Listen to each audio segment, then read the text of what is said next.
Hey friends, hope you all are doing well and staying creative. Today's video is going to be about sound design for film. I did the sound design for a 6-minute short film called 5 Star, directed by my friend Drew Lorenz. And this will be the first in a series of videos just breaking down and dissecting that project. In today's video, we'll be looking at how I made this rainy city soundscape and all the layers that go into that. So without further ado, let's get right into it. All right, so we're in the project here, which also happens to be probably my biggest Ableton session. We're looking at, like 140 something channels, which is still nothing compared to a full-length film. Those projects obviously get insane, but anyway, I'm gonna play you the first about minute and 45 of the film, and I'll play it without the score, so you can hear just what's happening with the sound design. The score, by the way, was done by Ulrich Schnauz, who is a former member of the really cool German band Tangerine Dream. You might have heard of them.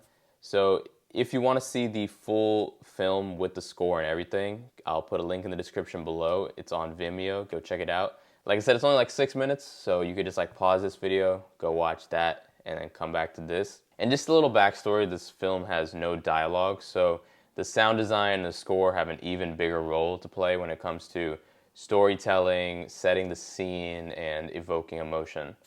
So yeah, let me just play this for you. I'm gonna start about like 10 seconds into the film. So that's where the soundscapes start going, and then and I'll start breaking everything down.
So with the first minute and a half of the film, the director wanted just like the tension and the energy to just continually rise to until she eventually breaks into the film studio, which once she breaks in and then you could see she starts rummaging through stuff, that's kind of like the peak energy, peak moment of the film kind of thing.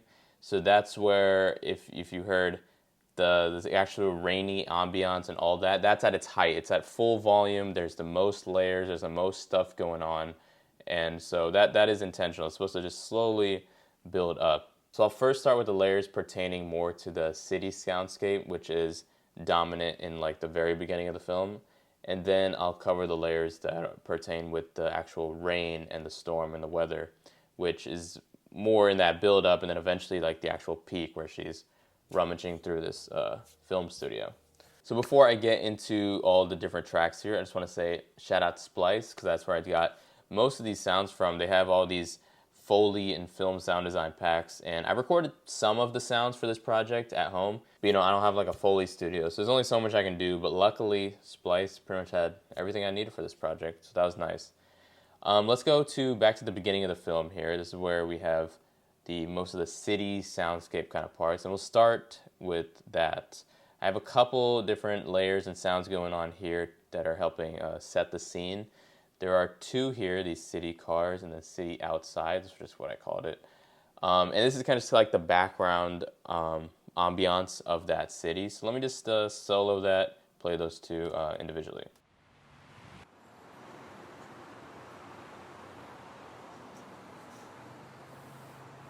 So this has, some like police sirens, just some like random noises, just city noises. They find some like construction stuff, obviously a lot of cars.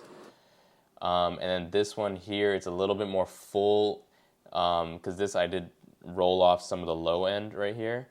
And so this one, a lot more full sample, really hear these cars.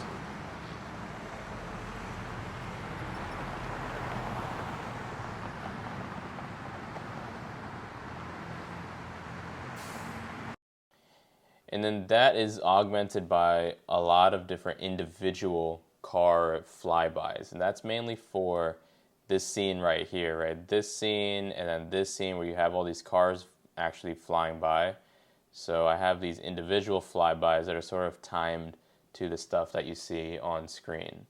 So let me just play that for you. You can see that here. Let's see, there's this,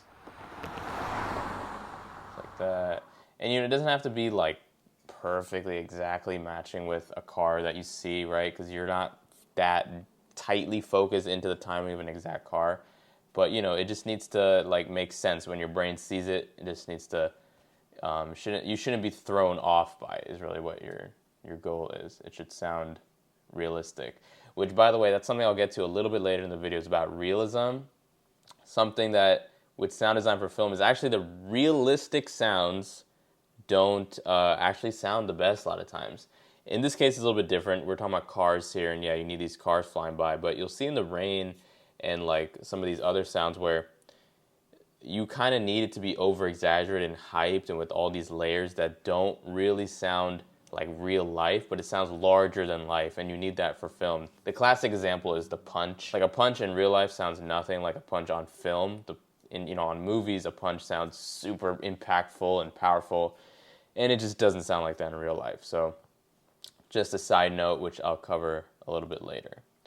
So going back to these car flybys, I have a couple more here as well. Just like over here. Some of these have some panning already built into them, like just kind of like the left to right panning, and some of these I automated my own panning, like this one, for example. That one I automated the panning myself. And it's funny, actually, listening back to this car pass right now when I sold it, it's actually going from right to left, which is kind of wrong because all the cars on the screen are going from left to right, but I didn't catch that until literally now, and hopefully no one else caught that either. But like in the context of everything, it's hard to catch those little things. And then I have a couple specific car sounds for this white van that the protagonist gets out of. So for this one, we want to bring the audience's focus to that van. So I've made that sound definitely louder than all the other car passes. So let's just check that out. I'll solo this.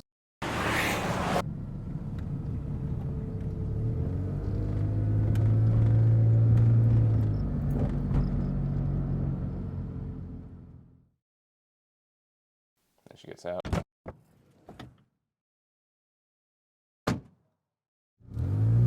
And the car drives away, which you don't see on screen. So it doesn't line up with it perfectly. Like I said, if I had the ability to, I would have recorded a car exactly, timing it. But it worked pretty well with the splice sample in the context of everything else going on. You just kind of need to hear the motor of the car coming in, fading into the scene and then stopping when the actual car stops. So with everything,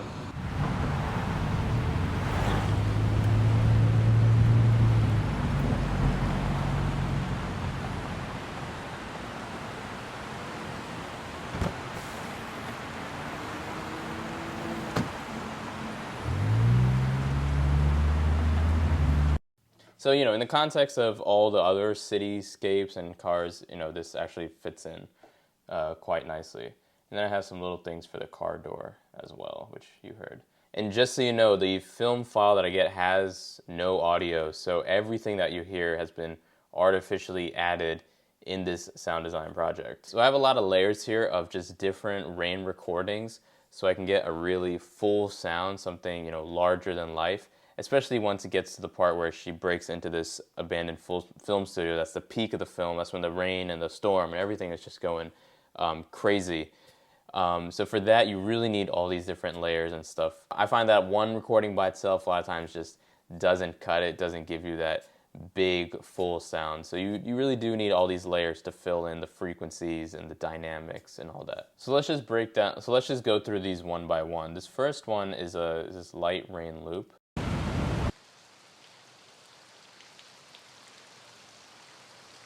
This one is really providing that like high frequency portion of the rain, just that sheen, like the pitter patter of the raindrops falling and hitting the surface.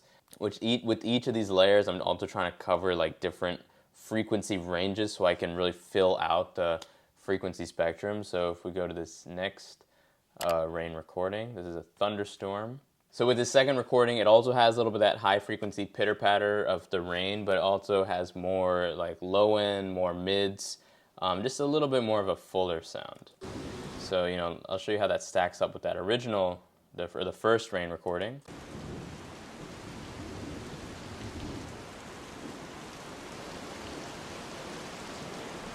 So that first recording just, blends in nicely, just provides another layer of like that sparkle and the sheen of the rain. This third rain recording here is more in the low frequencies, the low mids. There's not much high end here, so take a listen to how that sounds.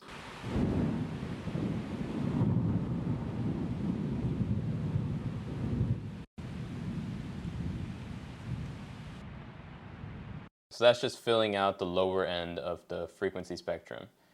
And then we have this other city rain recording here.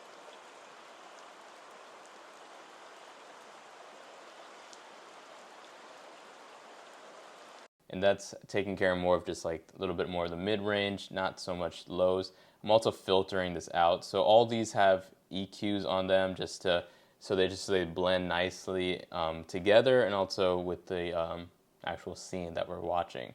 So most of these are rolled off in the high end because there's just too much high frequencies in these original rain recordings. So let me just show you what that sounds like without the EQ. I'll just take off the EQ of these two.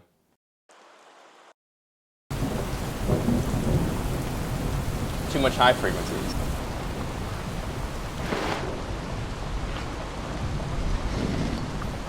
Without the EQ, it's just way too much high frequencies. We're going for a darker sound here anyway, so it definitely helps to roll off some of that high end. And then we have another rain recording here that starts pretty much when she enters this stairwell, this stairway hallway thing. So that is this.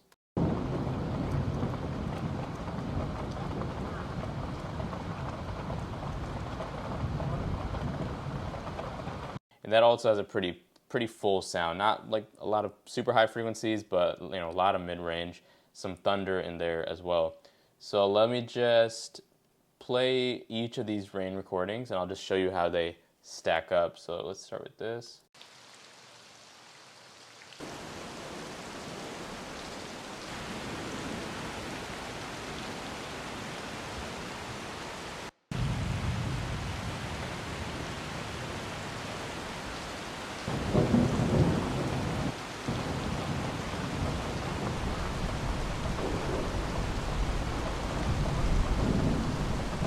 So that's how they all stack up. They all play this different part in creating that soundscape, but I'd say it's all each sound is vital.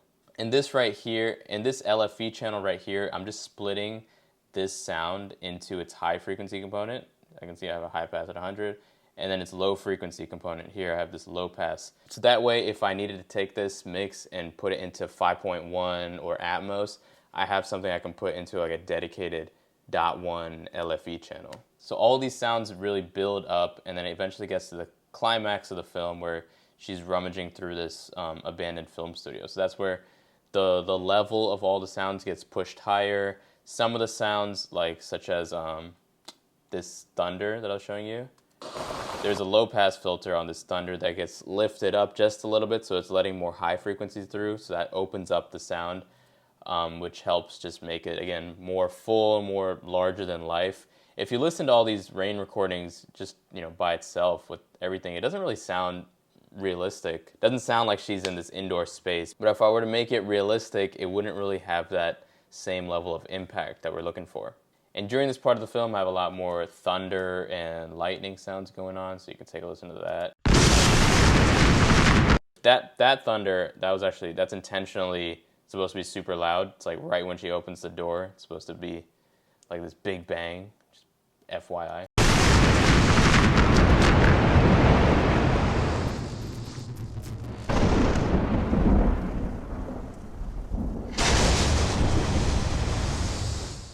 And so all those sounds just pretty much continue on. There's a lot of volume automation going on there. And some of the rain recordings, like this one and then this one, they actually get turned down in level when it gets to the climax. And that's just to change the balance of which rain recording is like the dominant one you hear. Because these are a little bit more softer recordings. So I don't want that to be the dominant rain sound. I want the dominant rain sound to be ones that are a little bit more impactful, have more weight to them, which is like this one, this Brooklyn rain, this city rain right here, and then definitely this thunder rain ambiance.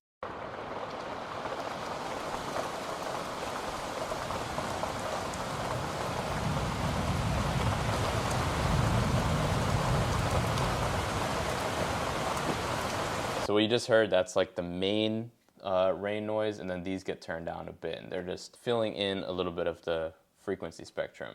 That's all. So a very crucial component of sound design is also simulating the space that you're in accurately. So in this scene right here, us, the viewer, we are inside this abandoned film studio. The door is closed, it's raining outside, and the protagonist is about to break in. So during the scene, the door is closed, and then she breaks in, and then the door opens, right? So in real life, if the door was closed, you're not getting that much high frequencies of the rain noise. You're mostly hearing the thunder, the low frequencies. High frequencies are getting blocked by the hard surface of the door. And when the door opens, a lot of that high frequencies is going to be let through.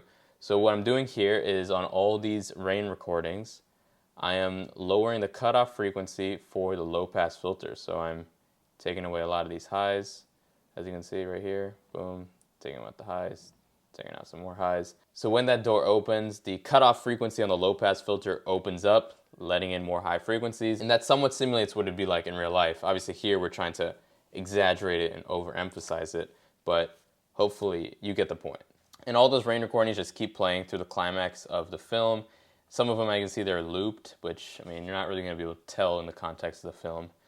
And then they slowly die down as it gets into the sort of second half, the more chill part of the film. So let me just play that for you here.